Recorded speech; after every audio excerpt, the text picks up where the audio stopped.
Assalamu alaikum wa rahmatullahi wa barakatuh. Grade 3s, welcome back, and today we are going to be doing Aqaaid. So please make sure if you have your Aqaaid kitab, it's the green one.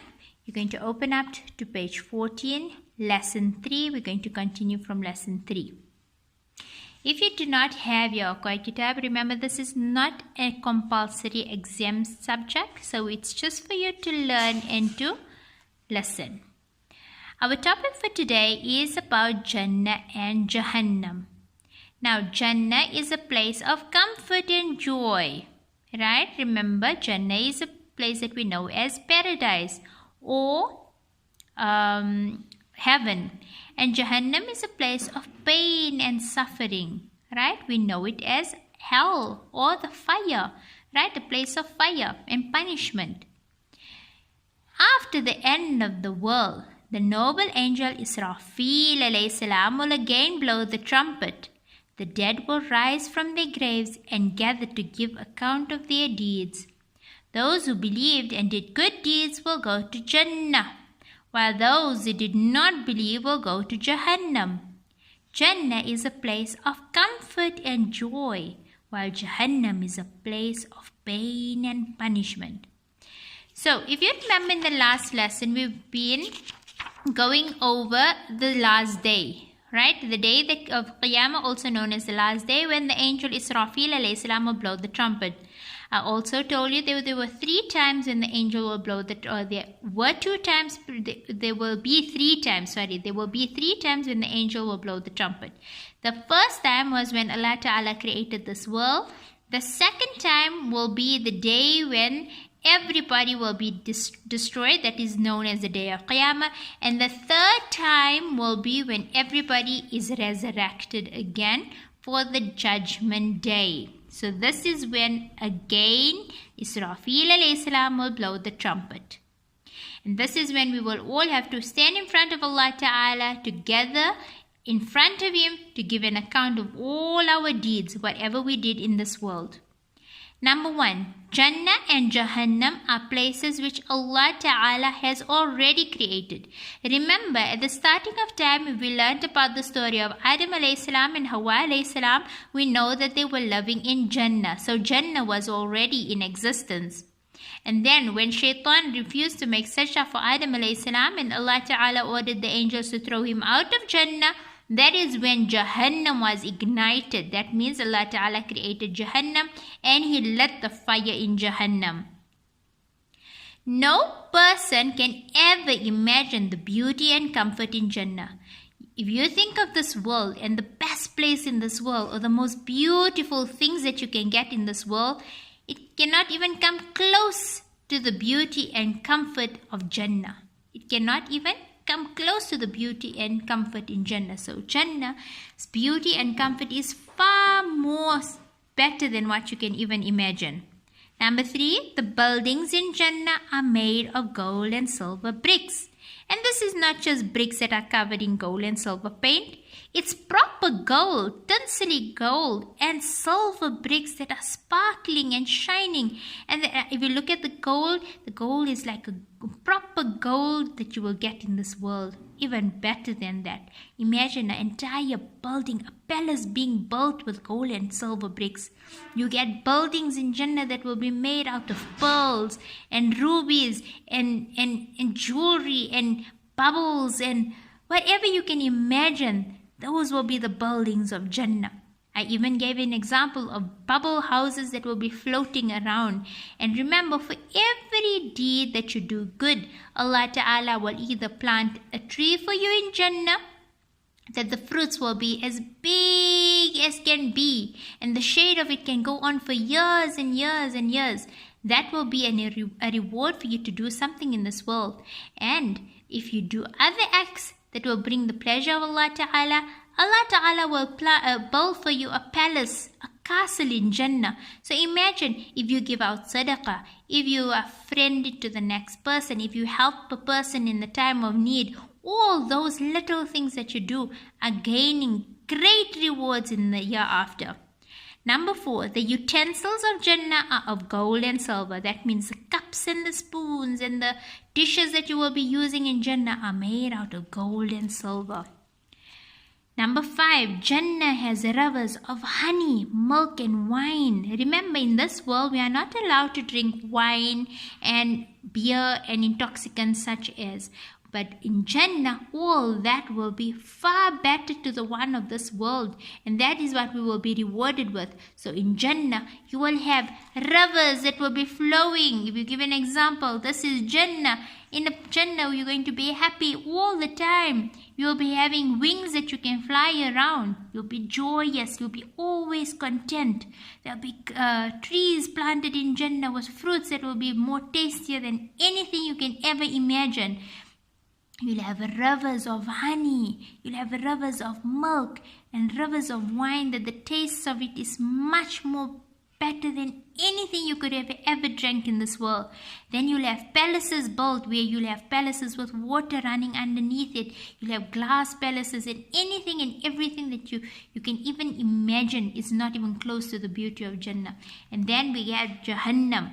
Jahannam will be a place that is made out of fire. You'll have scorpions and snakes that will be as big as the entire world. The punishment by looking at them alone, you will be so afraid. There will be scorpions that will be stinging you in Jahannam and punishing you for all the times you lied and all the times you cheated and all the times you were bad to the next person and all the times you did not follow the instructions of your parents or the instructions of Allah Ta'ala, and you will be punished in Jahannam. So this is the punishment of Jahannam. And if you're looking at this and if you're already getting afraid of it, imagine if you are actually going to be in Jahannam. So please try and be a good person. Allah Ta'ala only wants goodness. If you are good, you will go to Jannah. Your reward is Jannah. And if you are bad, your punishment is going to be Jahannam. So you can choose the. Okay, let's continue with the bookwork and then I can explain to you on the top. There will be no work, pain or difficulty in Jannah. Do you know in Jannah you don't even have to go to the toilet. You will relieve yourself with a burp and your burp will smell like perfume. This perfume of musk. That will be the reward of Jannah. Number 7, the lightest punishment in Jahannam is shoes made from fire. And this will be iron shoes that the minute you put on, your brains will boil. And do you know who will be given this punishment? It will be the uncle of Nabi Sallallahu Alaihi Wasallam, Abu Talib. Remember, he did not accept Islam. Although he was such a good person, he did not accept Islam. He did not believe that Allah Ta'ala is one. And because of that, Nabi Sallallahu Alaihi Wasallam cried and cried and asked Allah Ta'ala to please accept him as a Muslim. And Allah Ta'ala told Nabi Sallallahu Alaihi Wasallam, if I accept him as a Muslim, what will happen to all those people that will come after and not pass away with Islam? Then what do I do with them? So Nabi Sallallahu Alaihi Wasallam then said, Oh Allah, you do as you please, as you wish. And that is when Allah Ta'ala said, I will give him the lightest punishment in Jahannam. When it was asked Allah Ta'ala, what is the lightest punishment in Jannah? It was said that it will be iron shoes that will be made out of fire.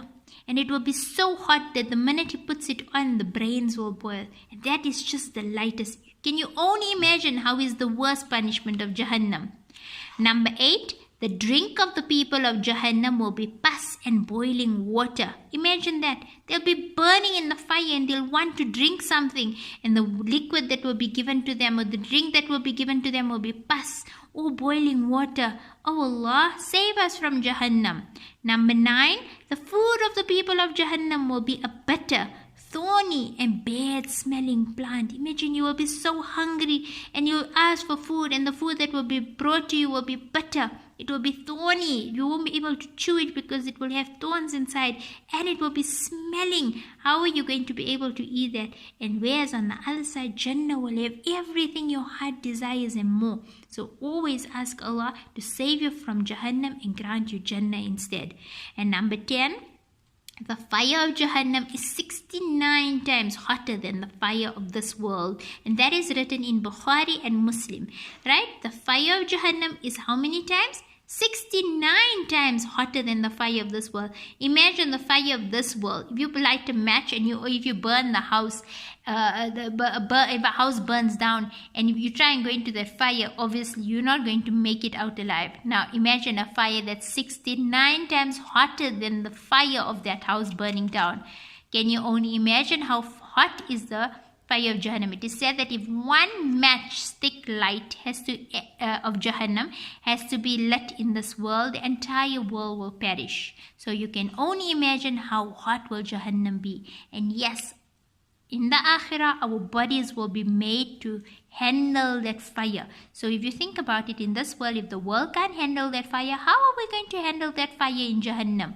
Allah Ta'ala will make your body that it will burn, but it will manage, and it will burn, and it will manage, it will burn, and it will heal, and it will burn, and that punishment will go on and on and on and on until Allah Ta'ala forgives us for the wrong that we've done.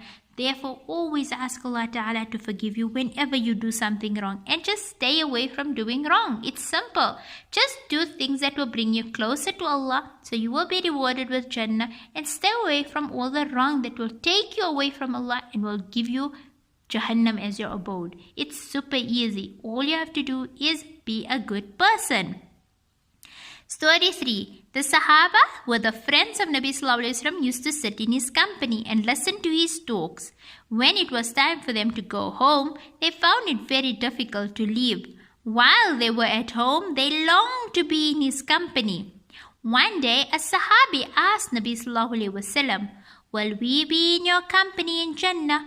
Nabi Sallallahu Alaihi Wasallam replied, "A person will be in the company of those whom he loves." So if you love anybody in this world, in Jannah, you will be able to sit with in their company. Therefore, in addition to all the blessings of Jannah, one of the greatest is that you will be in the company of Nabi Sallallahu Alaihi Wasallam. That is why we have to keep on making durood on Nabi Sallallahu Alaihi Wasallam, because obviously in the day of Qiyamah, when we will be running from one person to another, asking everybody for help, because we will be so afraid, it will only be Nabi Sallallahu Alaihi Wasallam that will beg Allah Ta'ala to forgive us. It will be Nabi Sallallahu Alaihi Wasallam that will beg Allah Ta'ala to start the day of Qiyamah, and it will be Nabi Sallallahu Alaihi Wasallam that will cry in front of Allah Ta'ala for years and years and years and beg Allah Ta'ala to take us out of Jahannam and to enter us into Jannah. And the best gift will be to sit in the company of Nabi Sallallahu Alaihi Wasallam one day in Jannah. May Allah Ta'ala accept us, make us all from those people that will be entered into Jannah and to be amongst the company of Nabi Sallallahu Alaihi Wasallam. I hope you enjoyed the lesson. If you do have your Aqaaid Kitab and you have the questions in front of you, please, I want you to listen to this lesson and try and do the answers by yourself, if you can. Right, this kitab already has the answers written in front of you. If you can make it out, you are most welcome to copy the answers. But if you don't, then it will be good for you to try and write out the answers yourself. I hope you enjoyed it. Assalamu alaikum wa rahmatullahi wa barakatuh.